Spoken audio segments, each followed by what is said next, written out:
젊은 모색 2019 액체 유리 바다 리뷰입니다. 이 리뷰에 앞서서 제가 유튜브에 올린 영상 가운데 미술 공모전 심사 후기 평면회화 강세라는 영상이 있었죠. 근데 사실은 그 영상을 만들 때 그 한 사례로 젊은 모색 2019를 원래 넣을 생각이었어요. 근데 그 영상을 만들 때까지 제가 이 젊은 모색을 보지 못해서 다루질 못했어요. 그래서 이 젊은 모색 2019를 보러 과천에 갔을 때는 유튜브로 다룰 생각이 없어서 이 액션캠을 가져가질 않았어요. 그래서 좀 역동적인 장면이 뒤에서 펼쳐지지 못하는데 그래도 한번 다뤄볼 법한 부분이 있어가지고 다루기로 결정을 했습니다. 이 젊은 모색 2019 혹은 젊은 모색은 국립현대미술관에서 개최하고 있는 그 신진작가 발굴하는 프로그램의 유일한 전시예요. 그래서 역사도 굉장히 길어요. 그래서 이 젊은 모색의 원래 전시는 과천국립현대미술관이 없던 시절에 덕수궁 미술관에서 청년작가전이라는 이름으로 1981년도에 시작된 게 바로 젊은 모색의 전신입니다. 그러다가 1980년대 과천의 국립현대미술관에 들어서면서 1990년도에 젊은 모색이라는 새로운 이름으로 청년작가전이 계승돼서 신진작가 발굴 프로그램이 계속 연결되어 왔던 거예요. 그래서 올해 전시, 2019년도 전시가 19회차라고 해요. 중간에 중간중간 안 한 해가 있었기 때문에 지금 19회차인데, 이 19회차에 그 선정된 작가는 총 9명으로, 김지영, 송민정, 안성석, 윤두현, 이은세, 장서영, 정희민, 최하늘, 황수연입니다.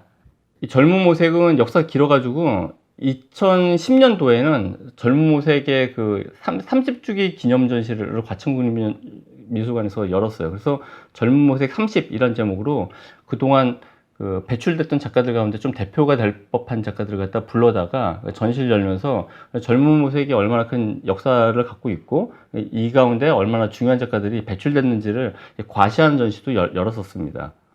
이 젊은 모색이라는 전시를 보는 그 포인트, 관전 포인트 뭐가 있을까? 당연히 세대 교체가 있을 수 있고요. 신진 작가를 갖다 뽑는 거니까 요즘에 미적 유행의 어떤 흐름을 대표하는 작가들 갖다가 보여줄 거 아니에요?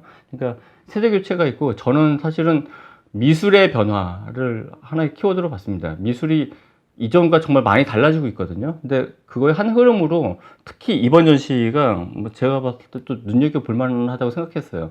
그러니까 이번 젊은 모색 2019 전시의 제목이 액체 유리 바다라는 굉장히 좀 시적인 제목이죠. 그래서 그 글을 보면, 왜 액체 유리 바다라고 적었는지 그 글을 보면 완결된 문장으로 매듭 지을 수 없고 특정한 개념으로 정의 내릴 수 없는 동시대 한국 작가들의 자유롭고 유동적인 태도, 이런 태도와 경향을 반영하기 위해서 액체 유리 바다라는 제목을 달았다고 해요. 전 제목을 굉장히 잘 단 것 같고, 글도 굉장히 쉽고 이해하기 어렵지 않게 잘 쓴 것 같아요.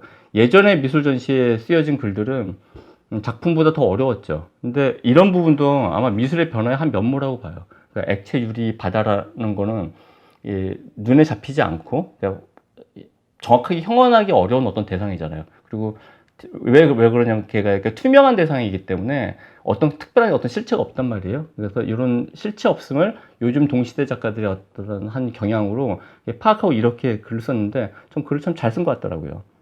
2019년도 젊은 모색에 선정된 9명의 작가들 한 명 한 명 논평할 수도 있지만 그러지 않으려고 합니다. 그러니까 되게 좀 포괄적으로 설명할 수 있는 몇 가지 키워드로 제가 좀 정리를 해봤는데, 이야기를 들으면 어떤 작가를 갖다가 말하는 것 같다, 혹은 전부 다한테 포함되는 내용인 것 같다라고 이해하실 수 있을 것 같아요.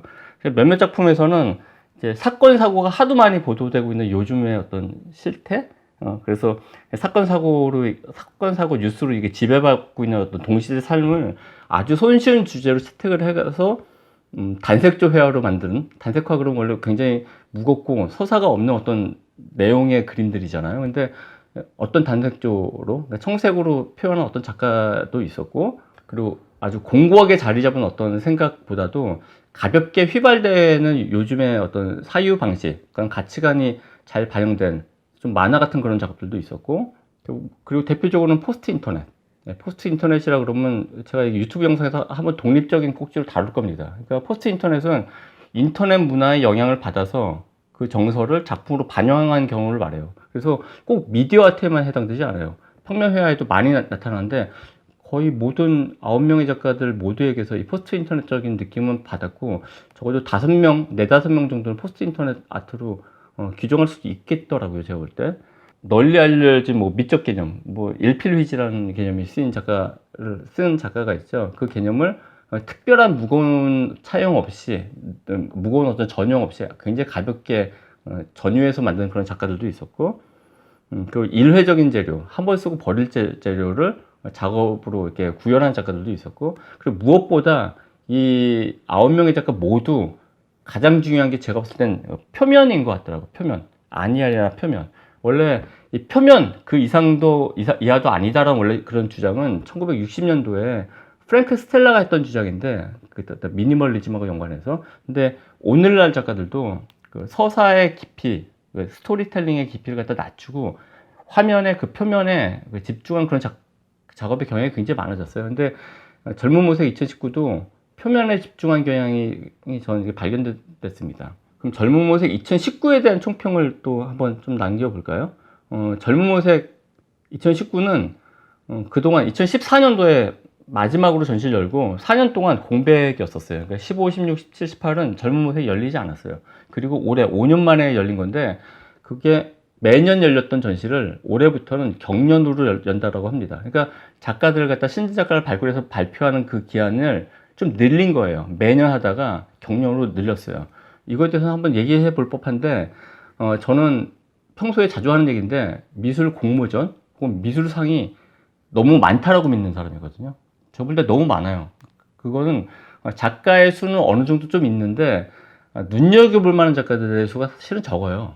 아주 새로운 미술 작품을 갖다 내는 작가들이 매년 적어진단 말이에요. 이런 상황에서 공모전과 미술상을 갖다 발표하게 되면 그런 상을 갖다 시행하게 되면 같은 사람이 계속 반복해서 상을 받는 일이 이게 벌어질 수밖에 없어요. 그래서 저는 이게 미술이 얼마나 많이 변했는가의 한 증거라고 저는 생각을 하고, 한 4년 전에 청년관이라는 이야기가 좀 미술계 일각에서 떠돈 적이 있습니다. 이게 공론화되지는 않았는데 특히 젊은 작가들 사이에서 국립현대미술관에 젊은 작가들을 위한 작은 어떤 전시 공간을 만들어야 된다. 요게 청년관인데 그래서 청년관이 필요하다는 어떤 퍼포먼스도 있고 그랬었단 말이에요.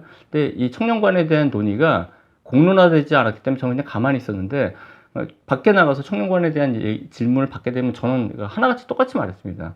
청년관은 필요하지 않다라고. 왜냐하면 지금 청년 작가들, 그러니까 젊은 작가들을 갖다가 육성하는 프로그램이나 전시나 공모전은 너무 많아요. 이미 충분히 너무 많거든요. 그래서 아마 젊은 모색도 올해부터 2019년도부터 매년 열리지 않고 경년으로 열리는 그 이유가 아마 이런 데 있는 거라고 저는 생각을 합니다. 논의를 다시 2019년도 젊은 모색 선정 작가 9명으로 돌려볼까요? 지금 이 9명의 작가는 적어도 2019년도 현재 한국 동시대 미술의 미적인 흐름에 한 지표가 될 수 있을 것 같아요. 그러니까 주목할 만하다는 얘기죠. 하지만 이 주목받은 작가들이 앞으로도 계속 주목을 받을 것인가에 대해서는 조금 유보해 볼 수밖에 없습니다. 그 이유는 국립현대미술관에서 이 젊은 모색 30주년 기념을 해서 2010년도에 전시를 열었다고 했잖아요. 근데 그때 당시 전시에서 역대 전시한 작가들 가운데 얼마나 중요한 작가를 많이 배출했는지 국립현대미술관에서 좀 자랑을 했습니다. 그래서 김호석, 노상균, 이영배, 정현, 서영선 이 5명 젊은 모색 출신인데 올해 작가상을 수상을 했고, 그리고 뭐 그 외에 구본창, 서도, 이불, 뭐 최정아 이렇게 유명한 작가들도 젊은 모색 출신이다라고 얘기를 했어요. 그래서 2010년도 당시 2010년도 현재 젊은 모색에서 배출한 작가의 수가 327명이라고 합니다. 근데 지금 2019년도니까 그 사이 전시도 열렸으니까 약 한 400명의 작가들이 젊은 모색에서 배출됐다는 얘기거든요. 근데 이건 뒤집어 말하면 잊혀진 작가들도 그만큼 많다는 뜻이에요. 그러면 그런 차원에서 그럼 2019년도 작가들도 잊혀질 수 있다는 얘기냐? 그런 것이기도 하지만 더 중요한 이유는 전 다른 데 있다라고 봐요. 지금 2019년도 혹은 2018, 17년도 한 요 무렵의 작가들은 뉴미디어의 영향을 많이 받아서, 그리고 특히 작가가 의식을 했고 의식하지 않건 포스트 인터넷에 영향을 많이 받는 그런 휘발성 사유에 많이 지배받는 작가들이고 그런 작업을 내는 작가들입니다. 그래서 이 2013, 14, 15년도에 우리나라 화단에서 신생공간이라는 키워드가 굉장히 유행한 적이 있었어요. 그러니까 신생공간은 뭐냐면 젊은 작가들이 그냥 기성전시장 말고 자기 작업실에다가 작업실을 전시장으로 임시로 꾸민 다음에 전시를 여는 거예요. 그런 휘발성 공간들이 굉장히 많이 생겼다 사라졌어요. 그래서 하다못해 서울 시립미술관에서 신생공간 현상을 전시로 다뤘을 정도인데, 제가 그 무렵에 2016년도 국립현대미술관 디지털 매거진 아트뮤, 뭐 지금은 안 나오는 것 같아요. 요 매거진에 이 신생공간 현상에 대해서 혹은 서울시립미술관 전시에 대해서 리뷰를 쓴 적이 있습니다. 2016년도 5월호인데 좀 길지만 다 읽어볼게요. 서울시립미술관이 중간 정리할 만큼 신생공간은 뚜렷하고 주도적인 현상이지만 신생공간 현상은 부풀려진 감이 많다. 빗대자면 분야를 막론하고 그 세상의 화제로 떠오르는 SNS 스타 현상을 보자. 팔로워, 리트윗, 좋아요의 가시적인 수치로 SNS 스타의 진위가 결정이 된다. 그럼에도 그들의 인기와 영향력은 온라인에 머무는 기간 동안만 압축적으로 한정될 때가 많다. 그래서 SNS 스타 가운데 롱보드 타서 유명해진 고효주라고 있잖아요. 근데 고효주 씨에 앞서 무지무지 많은 그 온라인에서 뜨거운 공기를 만들었던 SNS 스타들이 있었다는 거죠. 근데 금방 잊혀졌거든요. 근데 저는 신생공간 현상도 비슷할 거라고 저는 그때 내다봤어요. 그리고 지금 현재 신생공간이 정말 거의 많이 사라졌습니다. 그러면 2019년도 그 배출된 젊은 모색 9명의 작가는 똑같다라고 할 수는 없어도 이런 정서, 뉴미디어를 갖다 많이 사용하고 SNS 문화에 익숙하고 표면의 어떤 가벼운 어떤 감각에 많이 예속되기도 하고, 그리고 포스트 인터넷 정서를 작가가 의식하고 의식하지 못하고 많이 영향을 받는 그런 작가들한테는 이런 금방 왔다가 사라지는 그런 운명이 기다릴 수도 있다라는 얘기고요. 끝으로 이 전시를 제가 젊은 모색 2019를 아는 사람이랑 같이 봤는데, 그 사람이 전시를 다 보고 이제 전시장 거의 끄트머리에서 저한테 오더니 딴 건 모르겠는데 이런 작업은 어떻게 봐야 될지 제가 진짜 모르겠다라고 말하는 어떤 작가가 있었어요. 근데 그 작가가 누구냐면 황수연이었습니다. 황수연은 공교롭게 2013년도 8월 29일에 금호 창작 스튜디오에서 제가 만난 작가예요. 왜냐면 이 작가가 금호 창작 스튜디오 8기 입주 작가였거든요. 그래서 평론가 작가를 매칭해주는 어떤 그런 프로그램이 있는데, 제가 담당했던 그 3명의 작가 가운데 1명이 황수연 씨였어요. 그 당시에는 종이 조각을 하진 않았는데, 그래서 저한테 이런 전시를 어떻게 봐야 될지 모르겠다라고 물어본 사람한테 제가 뭐라고 답을 해줬냐면, 이 종이란 재료를 한번 보자. 종이란 재료는 굉장히 가볍고 이런 무거운 조각을 만드는데 보통 사용되지 않는다. 근데 황수연 작업은 굉장히 중량감 있는 크기로 만들어지는 데다가 속이 텅 비었음에도 불구하고 이 부피도 갖고 있고 또 검정색 계통으로 채색이 되어 있기 때문에 종이가 갖고 있는 재료적 속성을 갖다 확 배반을 했다. 그것이 주는 어떤 반전의 효과도 아마 있을 거고, 아마 스토리텔링, 어떤 이 작품의 내용이 없진 않겠지만 그 내용이 아주 깊지는 않을 거다라고 제가 얘기를 했습니다.